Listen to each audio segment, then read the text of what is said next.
El día de hoy vamos a pedirle al Señor que nos dé la gracia, la sabiduría para poder trasladarles a ustedes un tema muy bonito. Ese tema vamos a comenzar en el nombre de Jesús, ¿verdad? Vamos a orarle al Señor para que Él tome el control de este tiempo y no sea yo en forma humana que venga a darles yo cualquier cosa, ¿verdad? Sino que el Espíritu Santo pueda tomar el control. Padre bendito, te damos las gracias, Señor, por permitirnos estar una vez más en tu casa. Señor, bendice a mis hermanos porque ellos han decidido buscarte tempranamente en tu casa, porque ellos anhelan conocer más de ti, Señor. Por favor, por eso te pido que esta mañana tomes tú el control, en el nombre poderoso de Jesús, para que esta palabra pueda ser de bendición para cada uno de los que estamos aquí. En el nombre de Jesús, amén. Ahora sí, vamos a comenzar con el tema. El tema de ahora, para los que apuntan, que tienen que ser todos, vean, las operaciones del Padre. Pero antes de comenzar ya a profundizar sobre las operaciones del Padre, quiero preguntarles algo a ustedes. ¿Usted es pueblo escogido de Dios? Usted reconoce que Cristo vino por usted a morir en la cruz, ¿verdad? Para atraerlo a Él, ¿verdad? Para tenerlo junto a Él. Y fíjense que en Salmo 68, 18, usted lo anota y lee todo ese salmo, el Salmo 68. El salmista está declarando un canto de victoria. En ese salmo hay un cántico de victoria, diciendo que Dios ha tenido victoria o ha traído victoria al pueblo de Él. Y en el Salmo 68, 18, en el versículo 68 dice: subiste a lo alto y cautivaste la cautividad. Nosotros sabemos que nuestro Señor Jesucristo descendió a los infiernos, ¿verdad que sí? Pero lo hizo con un propósito, para tener la victoria sobre la muerte. Y este salmo lo viene replicando y dice: subiste a lo alto, subió a los cielos, ¿verdad? Y cautivó la cautividad. Pero en la siguiente parte dice: y tomaste dones para los hombres. En otras versiones dice: y Él le dio dones a los hombres. Entonces esta mañana quiero decirles, hermano, que sí, Cristo murió por usted, ¿verdad? En la cruz, para darle vida eterna, pero también saben lo que hizo en ese momento. Él tomó dones para los hombres, y Él toma dones para su iglesia. ¿Para qué, hermanos? Porque dones, ¿qué es? ¿Qué son dones? Son regalos. O sea que Él arrebató regalos para nosotros. ¿Y para qué son esos regalos? ¿Para qué son? Para bendecir a su iglesia, a su pueblo, para equiparlos, ¿verdad? Eso nos han enseñado.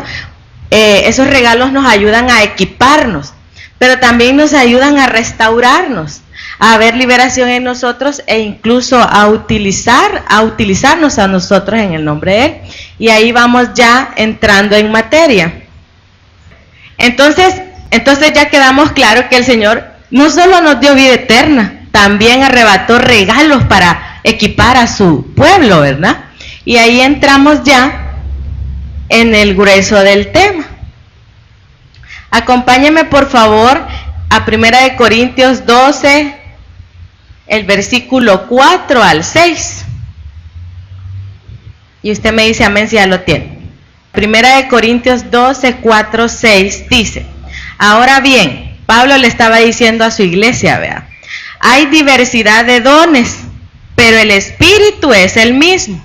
Hay diversidad de ministerios, pero el Señor es el mismo. Y vea qué precioso, hay diversidad de operaciones, pero es el mismo Dios el que hace todas las cosas en todos. O sea, pues de los dones primeros del Espíritu arrebató el Señor. Sí, arrebató de los tres para su pueblo. Arrebató dones del Espíritu. ¿Qué son los dones del Espíritu? Son carismas, ¿verdad? Usted sabe eso, son carismas. Ya lo hemos visto, pero creo que los vamos a repasar más adelante. Pero así brevemente le digo, cuando usted está acá en la iglesia, en alabanza, y el pueblo comienza a fluir en una unción de profecía y lenguas. Mire qué bonito, el Señor le regala a su pueblo carismas. Y dice la palabra, y hay diversidad de ministerios, y usted sabe que también esos son regalos, pero ya no son carismas, sino que nosotros los conocemos como domas. Esa es la palabra griega. ¿Y quiénes son esos regalos, hermano?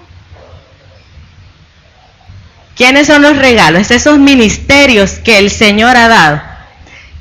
El profeta, el evangelista, el pastor que tiene en esta iglesia, hermano, es un regalo para usted. El apóstol que el Señor le regaló también es un regalo bien precioso para usted. Pero en esta mañana nos vamos a enfocar más en otro regalo. Y ese regalo son las operaciones del Padre. Y aunque vemos tres manifestaciones, Espíritu, el Señor que representa a nuestro Señor Jesús, ¿verdad? Y al final dice Dios, aunque sean tres manifestaciones, nosotros sabemos que uno solo es, ¿verdad que sí? Eso lo tenemos claro, ¿verdad? Es una Trinidad divina. Y esa Trinidad divina, pues trabaja, ¿verdad? Para su pueblo, regalándole lo que ya les mencioné, todos esos carismas, esos domas, pero también nos regala operaciones. Y esas operaciones, para que vayamos comprendiendo qué significan,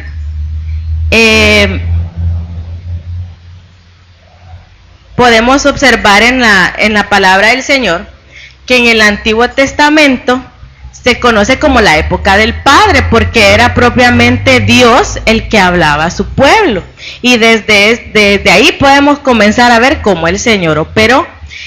En esa época del Padre vemos a un Dios haciendo operaciones a través de su pueblo. ¿Y qué son operaciones? Para quedar claro que tenemos carismas, domas y operaciones, estas operaciones se conocen como energemas. Energemas, ¿verdad? Entonces, si tenemos dones, carismas del Espíritu, tenemos ministerios, domas del Hijo, también tenemos operaciones, energemas del Padre. Pero aunque sean tres manifestaciones, ya sabemos que es uno solo, ¿verdad que sí?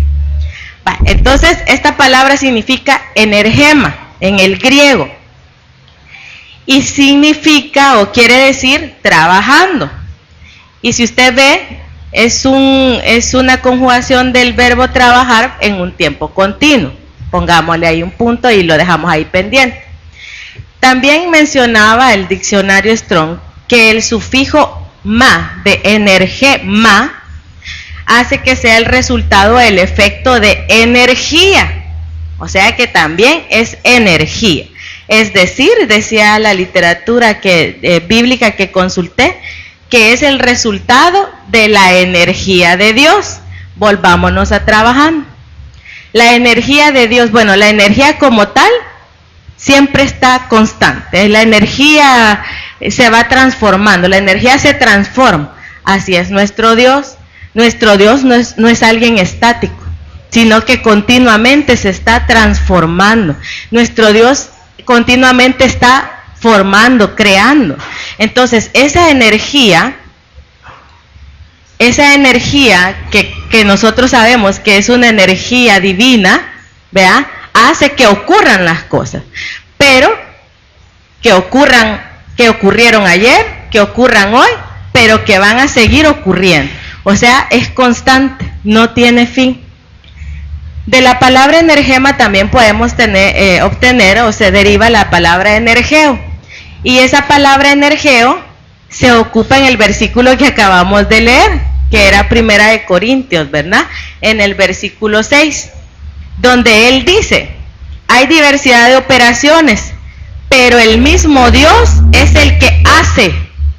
Ese hace es la palabra energeo, y esa palabra significa energizar. Volvemos a la energía, solo para ir como quedando claros que el Señor es el que hace, es el que energiza, ¿verdad? Podemos decir así, todas las cosas en sus siervos, en su pueblo, ¿verdad? Entonces,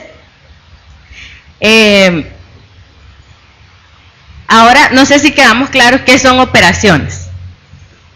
Porque si no, hermano, usted ya había oído hablar de las operaciones del Padre, ¿verdad que sí?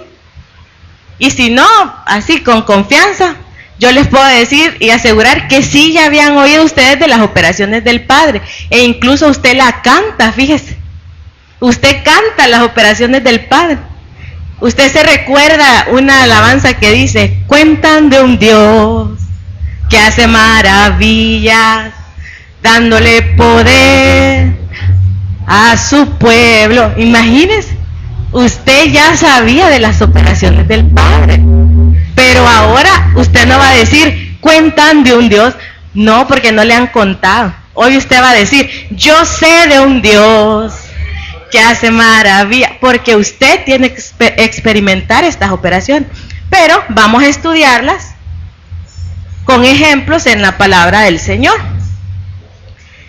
Entonces ya sabemos que tenemos un Padre que siempre se encuentra trabajando, ¿verdad que sí?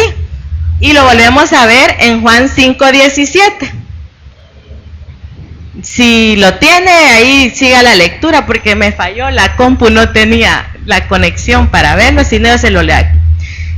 Pero Jesús les respondía, mi Padre aún hoy está trabajando y yo también trabajo. O sea que tenemos un Dios que está trabajando. En esta porción estaba hablando de un inválido que tenía 38 años de ser inválido. Usted ya conoce la historia, ¿verdad? En el estanque de Betesda. Y los judíos le decían, pero si hoy es sábado, ¿cómo vas a estar haciendo eso? Para Dios, hermano, no hay día que Él no esté trabajando en su vida ni en la mía. Siempre está trabajando. A veces pensamos que esto que no cambia, ¿verdad? Pero ahí Dios está trabajando. Y para este paralítico, Dios Padre en el Antiguo Testamento, porque esto lo vemos en el Antiguo Testamento, no, perdón, esto es en la época del Hijo, ¿verdad? Jesús llegó ahí y vio extraño que todos salían corriendo, pero Él se quedaba, ¿verdad? Y nunca podía entrar al estanque. Y ahí el Señor Jesús operó, y como sabemos que los tres uno son, ¿verdad? Dios mismo estaba operando en ese paralítico. Bueno, entonces ya sabemos que son las operaciones, pero también nosotros, como les decía en la alabanza que estábamos cantando, podemos identificarlas.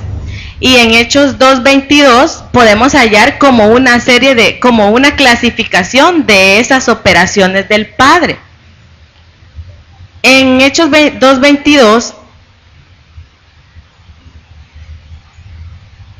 la palabra de Dios dice, varones israelitas, oíd estas palabras, el Jesús Nazareno, varón aprobado de Dios entre vosotros, entre maravillas y prodigios y señales que Dios hizo por él. ¿Vieron? Dios, a través del Hijo, hizo maravillas, prodigios y señales. Así operaba Dios y sigue operando con maravillas, prodigios y señales. ¿Qué son maravillas? Bueno, para documentarnos bien, maravillas, viene la palabra griega dunamis, ¿verdad? Cuando nosotros le digamos al Señor, Señor, dame de ese dunamis, usted está diciendo, de ese poder. ¿Para qué? Para hacer maravillas en el nombre de Él. Dice que estas maravillas eran de origen sobrenatural. En aquel tiempo, en el Antiguo Testamento, imagínense, poder ver dentro de estas maravillas sanidades y resurrección de muertos, imagínense. En el Antiguo Testamento podemos encontrar cómo Dios Padre actuaba a través de su pueblo, les decía al inicio, y podemos ver uno de estos ejemplos de sanidad en Segunda de Reyes 5:14. Y ahí habla de un hombre que era un guerrero valiente, ¿verdad? Pero que tenía lepra. Y la criada de él le comentó que había alguien que podía sanarlo. Y este hombre fue a buscar a ese profeta de Dios, que era ¿quién? Eliseo, ¿verdad? Entonces, ¿cómo operó el padre ahí? Bueno, Eliseo le dijo a su mensajero, ¿verdad? A él, porque él ni él lo recibió. Les voy a contar así rápido. Naamán fue porque dijo, me va a sanar, ¿verdad? Me va a hacer limpio. Y él llegó, y dice que llegó a la puerta. Eso me llamó la atención. Muchas veces nosotros, ¿verdad?, queremos ser sanos, pero no entramos de una vez. Todavía nos mantenemos. ¿Quién es la puerta, hermano? Y nos detenemos, ¿verdad? Y entonces ahí es donde operó Dios. Y donde operó en él y operó en nosotros. Porque él dice que lo mandó ¿a dónde? ¿A dónde lo mandó? Al río Jordán. ¿Para qué? Para que se sumergiera. ¿Y el agua qué es? Para que lo limpiara, ¿verdad? Así operó el Señor ahí, porque dice que le quitó la lepra. Fíjese que a mí me llamaba la atención porque yo trabajé en un hospital, ¿verdad? Y yo decía, operar. ¿Cómo es eso de operar en el Señor? Y fíjese, casi es lo mismo. Porque si usted quiere que el Señor opere en su vida, usted tiene que estar listo, ¿verdad? Porque si no, no entra a quirófano. Y una de las preparaciones que hay para entrar al quirófano es estar limpio. Y ahí el Señor obró en sana física, porque lo estamos viendo. Era un hombre que tenía lepra, algo que se podía hacer en ese tiempo. Pero hoy en día, ¿cuántos estaremos enfermos? Pero así como Dios obró en ese tiempo, dando de su operatividad a través de su siervo Eliseo, ¿verdad? Ahora el Señor se manifiesta, ¿verdad? En el Espíritu a través de esos dones, y también podemos tener sanidad. Otro de los ejemplos de sanidad que podemos ver es la mujer del flujo de sangre. Y usted ya sabe, en Marcos 5, esta mujer dice que tenía un flujo por más de 12 años, había gastado todo. Y esta operación se da en el tiempo del hijo, porque esta mujer toca el borde del manto del Señor y dice que fue sana. Ya, yo voy a ir ya más rápido, pero solo algo que me ministró bastante. Si hubo sanidad en ese tiempo por la maravilla, el milagro, porque maravillas también lo podemos encontrar como milagro, y ese doma que el hijo tenía a través del Padre, ¿verdad? O él mismo, porque él es mismo Dios. En el versículo 34 de Marcos 5 dice, hija, tu fe te ha sanado. O sea que había operación del Padre, pero también había como un clic ahí. Ella tenía fe. Ella tenía fe. Y ella fue sanada. Y cuando ella con esa fe tocó el borde del manto del Señor, dice que Él le dijo, ok, vete en paz y queda sana de tu aflicción.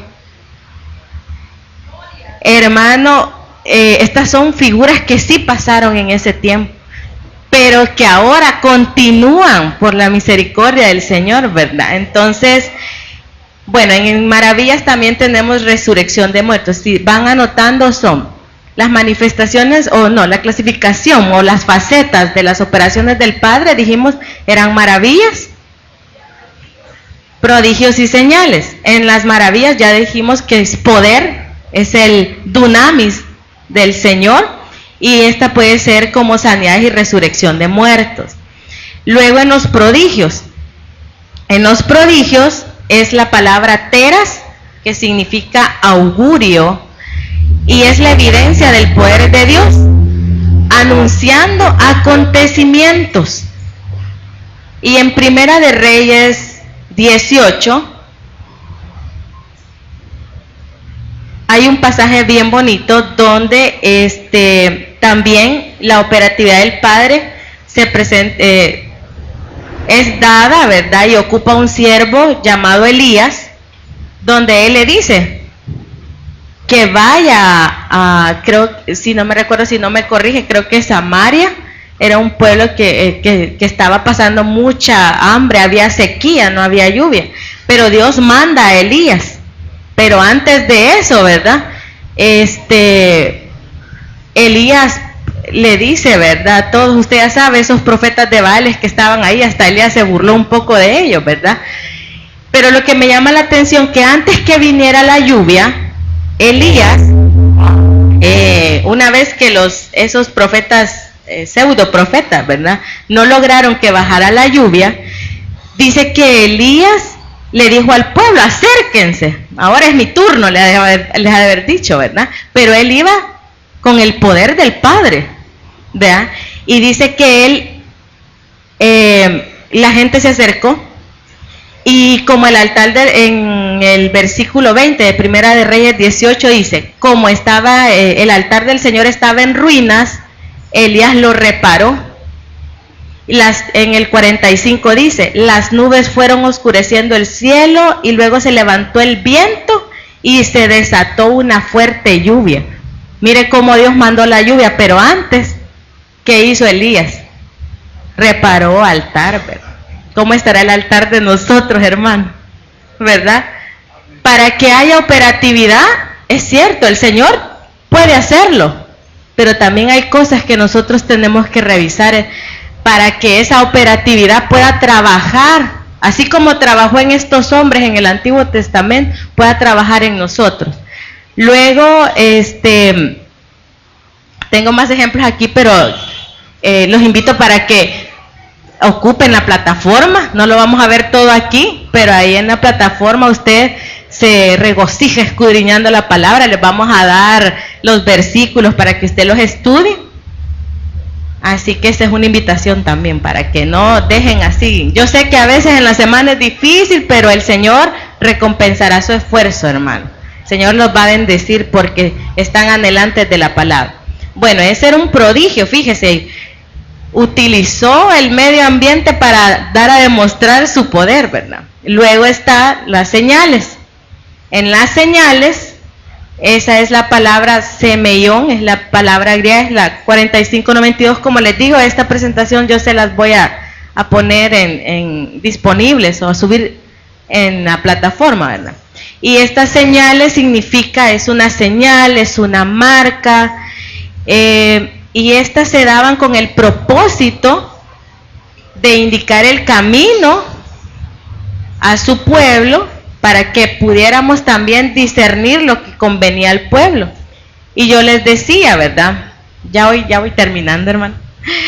Cuando cantábamos la alabanza, ese Dios de poder, usted sabe, estas señales en el Antiguo Testamento nos podemos degustar estas señales cuando el Señor se fija en ese pueblo que estaba cautivo en Egipto.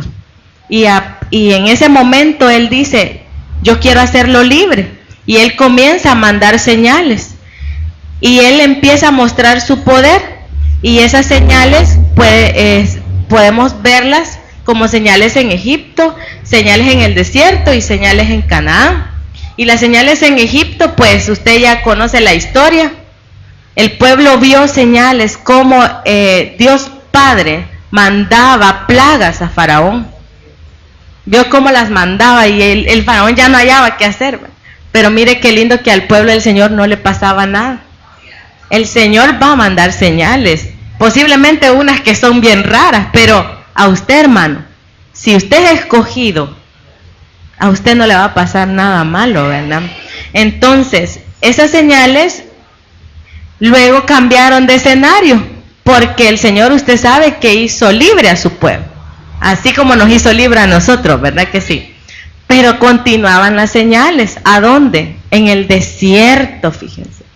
Y esas señales sí que eran bien poderosas. A veces el pueblo no sabía reconocer el amor que el Señor estaba mostrando al dar esas señales. ¿Cuáles señales eran? Y volvemos a la alabanza, usted ya se las puede. Columna de fuego, nube en el desierto. Eso pasó, hermano, pero continúa sucediendo ahora. El Señor pone columna de fuego, nube de gloria sobre ustedes. Él hace brotar agua de la peña. O sea, miren cómo el Señor sigue operando. Entonces, siguen esas señales en el desierto y hay una señal bien bonita, que es la que todos queremos y todos queremos llegar a eso, ¿verdad? Las señales en Canaán. Y ahí con eso voy cerrando casi. En Deuteronomio 8 dice, en el versículo 7, porque el Señor tu Dios te conduce a una tierra buena. En ese tiempo donde lo conduce van a haber señales, hermano. No se preocupe, el Señor está atento de usted y por eso le tenemos que pedir a Dios que podamos discernir esas señales, ¿verdad? Dice, porque el Señor tu Dios te conduce a una tierra buena, a tierra de arroyos y de fuentes de agua, con manantiales que fluyen en los valles y en las colinas. Tierra de trigo y de cebada, hermano, de viñas, higueras y granados, de miel y de olivares.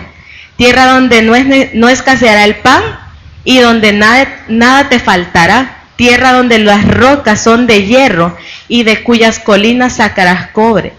Y en el 10 dice, cuando hayas comido y estés satisfecho, alabarás al Señor tu Dios por la tierra buena que te habrá dado. Pero ten cuidado de no olvidar al Señor tu Dios. No dejes de cumplir sus mandamientos, normas y los preceptos que te mando hoy. El Señor está haciendo operaciones en su vida. Y usted ya está en una casa donde no le falta el pan, donde hay miel, donde hay uvas, gozo, ¿verdad que sí? Entonces ahora lo que le toca a usted hermano, es alabar el nombre del Señor y no olvidarse de los mandamientos que Él ha puesto en sus estatutos. ¿Para qué? Para bendecirnos, hermano. Las operaciones del Padre no solo son, es que Dios en su infinito amor las ha dejado para bendecir a su pueblo. Sí, los ejemplos tal vez no sé si me di a entender, pero el resumen es, esa operación del Padre que podemos ver en las figuras que están escritas en la palabra, y como usted sabe, la Biblia, ¿qué es? La palabra profética más certera, no nos está mintiendo, eso ocurrió, pero continúa ocurriendo en nosotros por la gran misericordia del Señor, ¿verdad? Entonces, esas operaciones van a respaldar tu vida, esas operaciones te van a dar abundancia. Si piensas que no me alcanza, esas operaciones del Padre van a poderte mantener seguro mientras volvemos con Él, ¿verdad que sí? Que Dios les bendiga. No sé si estoy bien así ya con el tiempo.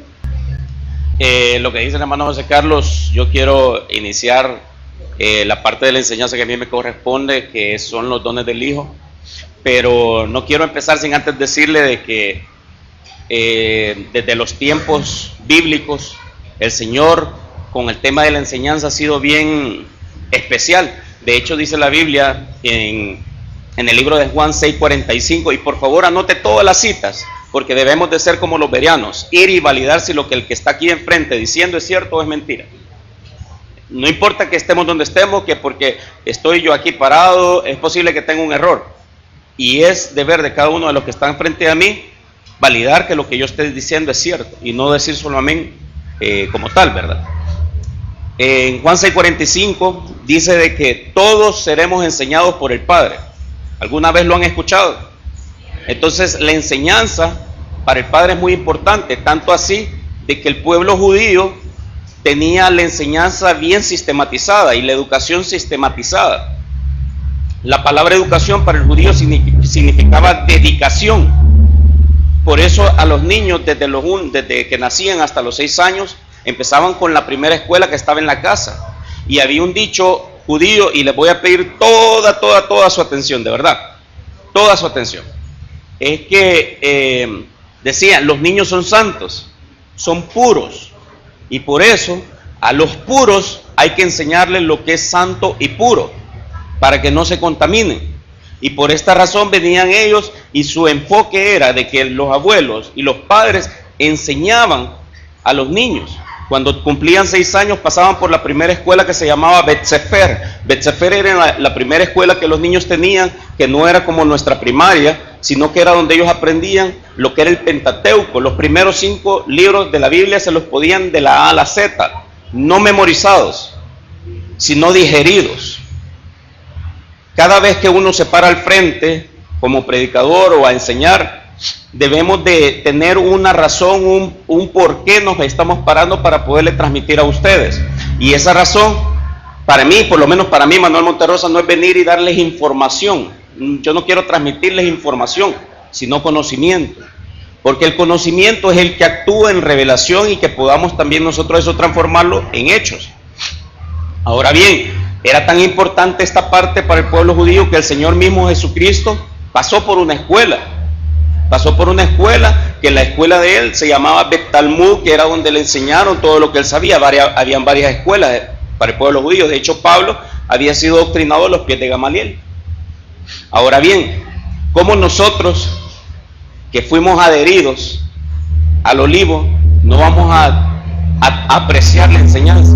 ¿Por qué nosotros vamos a no atesorar lo que se nos está enseñando? Entonces es por esta razón de que nosotros los discipulados, no por fuerza, sino por amor a la palabra, como dice Salmos 1, ¿sí? Y porque la ley será su delicia de día y de noche, y en ella meditaré. Entonces que sea una delicia para nosotros. ¿Sabe qué bien? A mí me encanta compartir la palabra. Tengo 6 años exactamente de no haber estado aquí, parado frente a ustedes enseñando.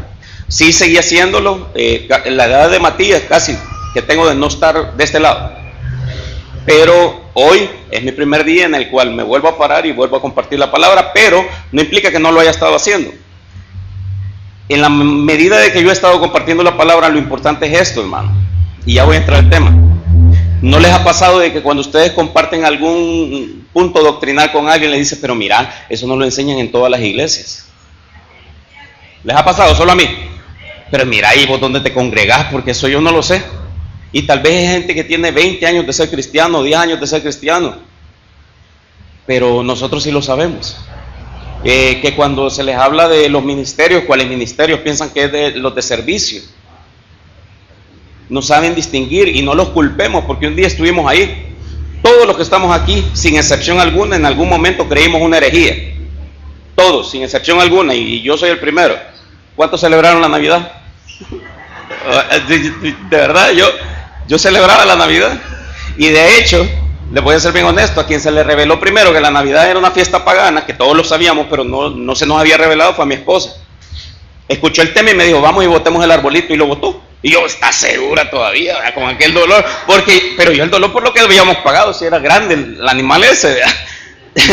Entonces, esto es progresivo, pero ella lo recibió, después recibió el velo y así poco a poco. Pero nos pasa, por eso el deleite debe de ser en estos temas, en la doctrina, y tiene que ser sistemático, no puede ser de que este sí, este no. No, de verdad, tenemos que ser constantes. Ahora bien, entrando para el tema, son los dones del Hijo. Sé que todos tenemos una buena base, pero para los que no, lo voy a aterrizar bastante el tema. Efesios 4:8, la versión Dios habla hoy, dice, el apóstol Pablo hablando, el perito arquitecto de la iglesia. Por eso la escritura dice, subió al cielo llevando consigo a los cautivos y dio dones a los hombres. La Biblia Nácar Colunga dice, por lo cual dice, subiendo a las alturas, llevó cautiva la cautividad, repartió dones a los hombres. Amén, ya lo hemos escuchado, ¿verdad? Eso lo sabemos. Pero fíjese que bien interesante, la traducción Nuevo Mundo, que es de los Testigos de Jehová, dice lo siguiente, por lo cual él dice, cuando ascendió a lo alto, se llevó cautivos y dio dádivas, y ellos lo ponen entre corchetes, en hombres. Y esto es bien interesante, porque así es. Cada versión tiene su peculiaridad, y en medio de tanta herejía que tiene la de los Testigos de Jehová, tantas veces que la han torcido o acomodado a su doctrina, esta es una terrible verdad, terrible en el buen sentido de la palabra, porque las dádivas son hombres, son regalos, son dones. Cuando el apóstol Pablo dice, porque escrito está, como lo pudieron ver, Por eso la Escritura dice, en algún momento yo sé que todos han escuchado la tentación de Jesucristo, ¿verdad? Cuando Él está en el monte y es tentado y viene de Satanás, y nosotros sabemos que Satanás le cita la Biblia, ¿verdad? ¿Y qué fue lo que le dijo Satanás? Cuando le dijo, tírate y lánzate, y el Señor le dijo, porque no tentarás al Señor tu Dios. ¿Con qué le contesta Satanás? ¿A alguien? Porque Él enviará a sus ángeles para que tu pie no tropiece, ¿verdad? Porque escrito está, ¿verdad? ¿Dónde está esa cita? ¿Dónde?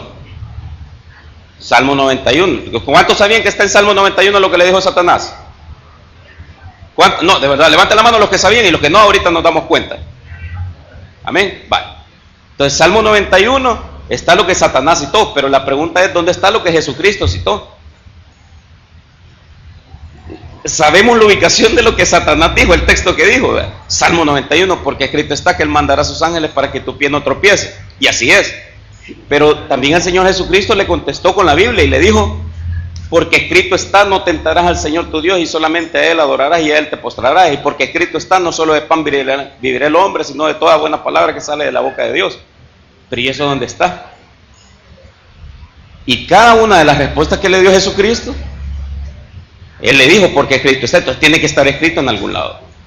Entonces viene el apóstol Pablo y cita también un texto y dice, por eso la Escritura dice. El apóstol Pablo, el perito arquitecto de la iglesia, si en algún momento nosotros tenemos duda de doctrina o algo no lo sabemos, preguntémoselo a Pablo. Preguntémoselo a Pablo. Pablo es el único personaje de la Biblia por medio del cual se puede estudiar a Jesucristo. ¿Ustedes sabían eso? Interesante, ¿verdad? Pablo es el único personaje de la Biblia por medio del cual podemos estudiar a Jesucristo. Por eso él dijo, sean imitadores de mí. Es el único que se ha dicho eso. Sean imitadores de mí, como yo de Cristo. De verdad, eran palabras mayores. Él lo sabía. Y no por vanagloria, sino porque así era. Por eso él dijo, ninguno tenga una alta estima de sí mismo, sino créase lo que verdaderamente es. ¿Verdad? Entonces, cuando él cita la Escritura, él, recordemos, amados hermanos, de que él es el escritor de la mitad del Nuevo Testamento. Pablo no es cualquier desvelado. Pablo es el escritor de la mitad del Nuevo Testamento. Son 14 cartas paulinas las que él escribe. Yo le atribuyo a él, muchos no lo creen así, yo sí, el libro de Hebreos, yo sí creo que lo escribió Pablo. Pero viene él y en ese transcurso, cuando se presentaba, siempre citaba el Antiguo Testamento, siempre. ¿Para qué? Era el sello por medio del cual él daba a entender de que venía de parte de Dios. ¿Por qué lo hacía? Porque recordemos de que él había sido perseguidor de la iglesia. Entonces cuando lo escuchaban decían, no, pero ¿y qué tal? Y si nos está engañando para después irnos a dar Juan. Y no le creamos al hermano Pablo. Entonces venía él, y por eso los bereanos siempre después de que él predicaba se iban y validaban. ¿Pero dónde? En el Antiguo Testamento. Ahora bien, lo que me llamó la atención y me puse a preguntarme fue dónde estaba escrito lo que Pablo había encontrado y hacía cita. Está en Salmo 68, 18. El rey David hablando y dice, tú has ascendido a lo alto, has llevado en cautividad a tus cautivos, has recibido dones entre los hombres y aún entre los rebeldes, para que el Señor Dios habite entre ellos. Miren la siguiente versión. Tú has ascendido a lo alto, has llevado en cautividad a tus cautivos, has recibido dones entre los hombres y aún entre los rebeldes, para que el Señor Dios habite entre ellos. ¿Alguien nota alguna diferencia de lo que citó Pablo contra lo que está escrito en la Escritura? ¿Alguien lo nota? Una mano. Les voy a mostrar. Pablo dice, la Escritura dice, subió al cielo llevando consigo a los cautivos y dio dones a los hombres. Salmos dice, ha recibido dones entre los hombres y aún entre los rebeldes, para que el Señor Dios habite entre ellos. Si estamos aquí todos y su atención me la están prestando, que sería de mucha ayuda para mí, me gustaría si hay alguien que note la diferencia entre lo que Pablo dijo y lo que citó contra lo que el texto dice. porque hay una razón para eso. ¿Hay alguien que lo note?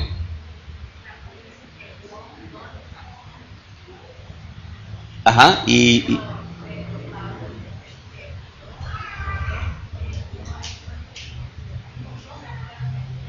ok, ¿alguien más?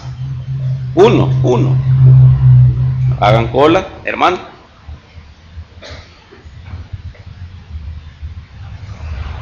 El apóstol Pablo dice que dio dones a los hombres, pero en Salmo dice recibió.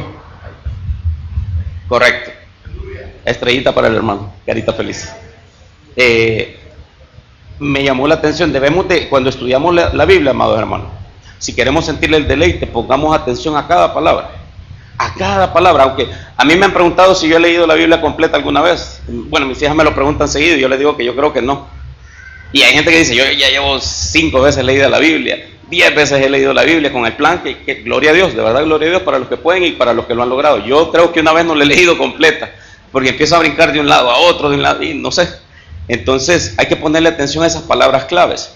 En Efesios dice de que Él dio dones a los hombres, haciendo cita del Antiguo Testamento, pero en Salmo dice que Él ha recibido los dones. Hay una diferencia, considero yo, entre dar y recibir, ¿sí? En el Antiguo los recibe, pero en el Nuevo los da. ¿Sí, amén? Sí, ¿verdad que no es lo mismo? ¿Verdad?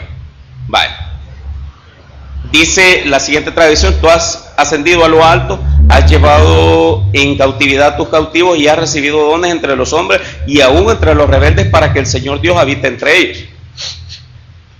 Lo interesante de esto es que cuando yo me fui a estudiar todo el capítulo 68, el rey David lo que está hablando es de lo que sucedía cuando había una victoria. Y ahí él habla y hace alarde y dice, porque los caballos de Jehová son contados por miles de millares. Y él habla de aquel Jehová de los ejércitos que es excelso y que nunca ha conocido derrota. Y él habla y hace, y le pido por favor que lo lean, que no me crean a mí, y él hace un análisis de todo lo que es Dios en temas de batalla. Y en medio de eso toca esto, pero también habla de que en el contexto histórico, cuando alguien iba a la guerra y conseguía una victoria y volvía de la victoria, había una marcha de celebración, había una marcha que era como un ritual, era una marcha de decir, fuimos victoriosos, vencimos y ahorita venimos con los trofeos. ¿Sí? María tomó pandero. ¿Cuándo? Cuando fueron victoriosos después de haber visto cómo Dios acababa con Faraón, ¿o no? Las que danzan, ¿o no? Débora, habrá sido lo mismo. ¿Sí? Pasó lo mismo. Hay una marcha de celebración en la cual se dice, fuimos nosotros los que tuvimos la victoria, y eso es lo que el rey David está haciendo énfasis. Entonces, bien interesante, porque cuando había una victoria, el botín de los que habían sido derrotados, aún de los rebeldes, era entregado. Aún de los que no querían deshacerse de ese botín, ni modo, nos derrotaron, hay que entregarlo. Y entregaban el botín, por eso dice, has recibido, porque lo recibían. Y ellos, al tener el botín, ya salían diciendo, de verdad, vencimos, y ahí iban con la marcha. Pero la diferencia radica aquí. Bueno, esto es porque de verdad estamos en una casa donde nos gusta estudiar más, y esto se lo voy a dejar a ustedes para que indaguen más. Ahí está el hebreo del Salmo y el griego en Efesios, que para que vean que es lo mismo. El hebreo, la palabra 4979, mataná, que significa presente, o específicamente en un buen sentido, una ofrenda de sacrificio. Y hay una parte que no es positiva, que es negativa, que en un mal sentido es soborno, coimá, dádiva, don, ofrenda, regalo o soborno. Y en Efesios, la palabra doma, que ocupa para decir que dio dones, es presente o dádiva. Al final estamos hablando de lo mismo, para que vean que es la misma conexión y no solamente por el hecho de las cautividades. Y ese es otro dato interesante, porque ellos se llevaban cautivos a los que estaban presos, ¿verdad? Que es lo mismo que dice Efesios. Antiguo Testamento. Recibió dones entre los hombres, señal de victoria. Nuevo Testamento, dio o repartió dones a los hombres, o como dicen nuestros primos testigos de Jehová, porque no son hermanos, en los hombres. Dio dones en los hombres. Esa no es una señal de victoria, esa es una señal de conquista. Y ahorita les voy a hacer la aclaración. El acto de un vencedor en una guerra era recibir el botín, aún de los rebeldes, tal cual se los puse ahí, pero el acto del conquistador era repartirlos, no era quedarse con el botín. El acto que hacía el que conquistaba, todos están conmigo, porque esto es clave. El acto del que conquistaba, o el derecho que tenía el que conquistaba, era repartir el botín, era repartir los dones. ¿Cuál es la diferencia de una victoria y una conquista? En la conquista hay una colonización. En la conquista yo no solo lo derroté y me fui. En la conquista yo lo derroto, pero lo conquisto y lo colonizo. ¿Qué es colonizar? ¿Cuántos saben qué es colonizar? Uno. Otra vez el hermano, otra estrellita para el hermano, póngamelo por favor ahí. Es poblar con ciudadanos propios del país que conquistó el nuevo territorio. Perfecto. Dos estrellitas. A la tercera tiene dulce. Le damos un dulce. Exacto. Eso es colonizar. Nosotros fuimos colonizados, no lo saben, de verdad. Hermanos, sorpresa, fuimos colonizados. De verdad, nosotros no fuimos a España, a nosotros nos vinieron y nos metieron gol. Y todavía, ¿cuántos son de Real Madrid? ¿Cuántos son de...? No, permiso.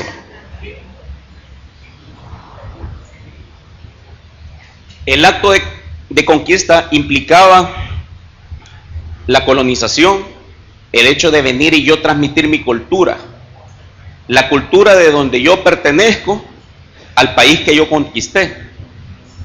Eso implicaba la conquista. Yo no sé, pero les voy a dar una noticia que espero que no les sea sorpresa y que a mí me cambió la vida. Jesucristo no venció la muerte, no venció el pecado y no venció el infierno, los conquistó. Yo hubiera dicho un fuerte amén, de verdad, porque eso fue lo que a mí me transformó la vida a los 24 años, tengo 39. De verdad, escuchen atentamente esto: Cristo no venció la muerte, Cristo la conquistó. La derrota, la vence y la conquista por medio de la cruz. Conquista el pecado y conquista el infierno. Y ahora bien, Él se trae consigo a la cautividad en esa marcha que se acostumbraba a hacer, y llevaba a los cautivos que del Antiguo Testamento habían creído en Él y estaban en el Hades, y Él se los lleva triunfando, exhibiendo públicamente a todas las potestades, a todos los dominios y los reinados que habían o que hay en las regiones celestes, según lo que dice Colosenses, y los exhibió públicamente, declarándoles su victoria.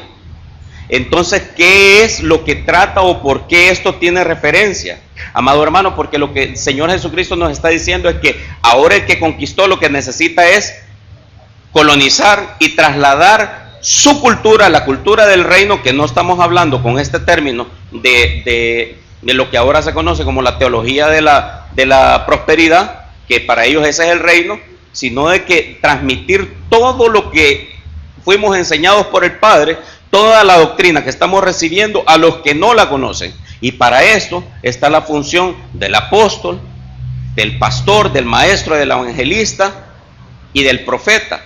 Por esa es la razón de que ahora nosotros contamos con los 5 ministerios. Y si ustedes pueden ver lo sistemático de este discipulado, porque vamos de un tema saltando al otro, no es porque sí o no es porque a un desvelado así se le ocurrió. No, amados hermanos, tiene una razón de ser. Tiene una razón de ser, y la misma razón de ser es por la cual el Señor viene y establece los ministerios, que son 5. Es el pentágono divino. Ahora bien, y viene y dice en Efesios 4:11, Él mismo constituyó a unos apóstoles, a otros profetas, a otros evangelistas y a otros pastores y maestros. Yo lo que les quiero decir con esto, hermanos, que cuando ustedes vayan y se presenten y alguien les diga, pero mira, ya hay apóstoles en este tiempo, Pero mira, y profetas hoy,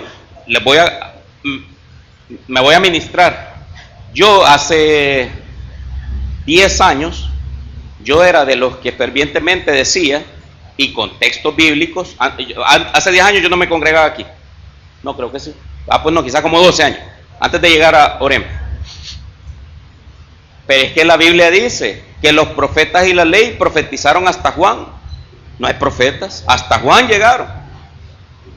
Y yo de verdad manejaba el griego y todos los textos habidos y por haber para defender de que no habían profetas. ¿Por qué razón? Porque hay mucho charlatán, y hablemoslo tan claro, hay mucho charlatán en la calle, hay muchos profetas ambulantes que ahí le andan dando palabra a uno. A mí me decía, cuando recién nos casábamos, mira, dice el Señor de que Él ha visto tus lágrimas en el sillón, y nosotros recién casados solo una cama teníamos.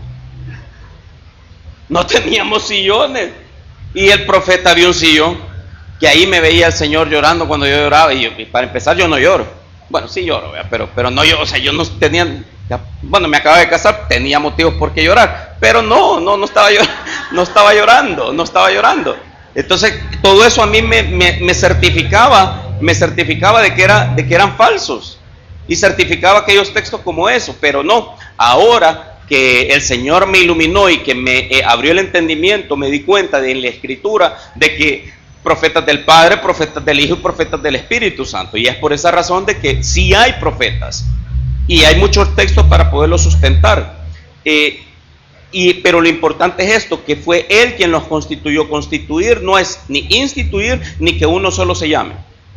Yo no me llamo al ministerio, y hay gente que se llama sola y serán avergonzados. Y no dentro de mucho tiempo, dentro de muy poco serán avergonzados. Porque puede ser viceversa, yo huirle al llamado del Señor, como ha sido mi caso, pero aún debajo de las piedras Él me va a sacar y me va a poner a servir para que yo cumpla lo que Él ha dicho de mí, no lo que yo he querido decir de mí. Entonces Él es quien constituye, da el poder, la habilidad, la responsabilidad, la autoridad para poder ejercer la colonización. Yo no sé, de verdad, ¿cuántos han recibido a Jesucristo aquí, de los que estamos aquí? Pero tengan la mano arriba. ¿Cuántos han recibido a Jesucristo? Amén. Ustedes saben que son embajadores. Pero yo quiero que entiendan la dimensión de esto. Son embajadores. ¿Qué hace un embajador? Transmitir la cultura de su país. Cuando ustedes van pasando por la embajada de Estados Unidos, ese es suelo norteamericano. Cuando usted se para, ahí lo que se rige son las leyes de Estados Unidos, no las de El Salvador. Y entonces, ¿qué pasa cuando yo soy un ciudadano de Cristo, soy un ciudadano del cielo? ¿Qué leyes son las que me deben de regir a mí? Las espirituales. Pero las espirituales no niegan ni contradicen las naturales que el hombre ha puesto. Por eso Pablo lo deja muy claro, que debemos de respetar las leyes y los mandatarios. Aunque sean burros, debemos de respetarlos y honrarlos. Ahora bien, es Él quien los constituye. Y aquí está, en figura, voy a avanzar rápido, los 5 ministerios, las figuras, que sé que hay muchas, pero las que yo quiero compartirles hoy. La mano de Dios, por ejemplo, que ya todos saben que la mano tiene 5 dedos, los 5 dedos representan cada ministerio.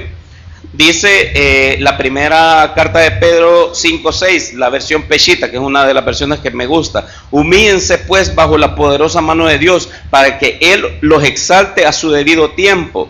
Dice la siguiente versión, pueblo de Dios para todos, cuando Dios los corrija con su mano, acéptenlo con humildad, después cuando llegue la hora, Él los exaltará. La última versión dice en Habacuc, su resplandor es como la luz, y tiene rayos que salen de su mano, y ahí se oculta su poder. Esto no está a la luz de todos, hermano. Por eso usted no se sienta mal cuando hay alguien que no entienda lo de los apóstoles, profetas, evangelistas, pastores y maestros, porque esto está oculto. Gloria a Dios que a usted se le reveló, gloria a Dios que a usted sí se le iluminó el Señor Jesucristo, y a mí también. En aras del tiempo, se les voy a dejar las 2 figuras, y por favor la presentación se las puedo enviar, y igual va a estar posteada en la aplicación donde está el discipulado. Pero la siguiente figura que yo les quería dar es las vestiduras de Jesús, y dice que cuando los soldados crucificaron a Jesús, tomaron su manto, lo repartieron en 4 partes, una por cada uno de ellos. Tomaron también la túnica, la cual no tenía costura, y esto es bien interesante y tienen que ponerle atención, sino que era de una sola pieza, tejida de arriba abajo. Si sumamos las vestiduras de Jesús, él tenía manto, túnica, cinto, sandalias, y tenía sobre eso un sobre todo, y son 5 piezas las que él tenía de ropa. Esto lo voy a dejar aquí, ahorita sí yo creo que ya me pasé, así que les quiero bendecir. Si me hacen el favor, se ponen de pie, vamos a orar para poderle dar seguimiento al culto, y les agradezco su atención.